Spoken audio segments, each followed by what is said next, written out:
শাহজালাল বাবা তুমি আল্লাহর ওলি একজনা, জিয়ারতে আইছি আমরা পুরাও মনের বাসনা। সুবহানাল্লাহ বলেন। হ্যাঁ নাউজুবিল্লাহ। তো ওরা তো সুবহানাল্লাহ বলে, আপনারা নাউজুবিল্লাহ বলেন মানে কি?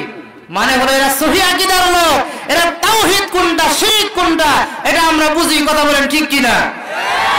আর ওরা এরকম শাহজালালের কাছে ইচ্ছা পূরণ করে। শাহজালাল কি মানুষের মনের বাসনা পূরণ করতে পারে না আল্লাহ পারে? শাহজালাল বাবা তুমি আল্লাহর ওলি একজনা, জিয়ারতে আইছি আমরা পুরাও মনের বাসনা। সিলেটবাসী ধন্য হলো পেয়ে তোমার চরণ ধুলি, কত মানুষ হইল ভালো তোমার মাজারে আসি। আমায় তুমি রোশন করো খালি ফেরত দিও না, জিয়ারতে আইছি আমরা পুরাও মনের বাসনা। জোরে বলেন নাউজুবিল্লাহ। এই কথাগুলো যে সমস্ত মানুষ বলে এরা কি হিন্দু নাকি মুসলমান?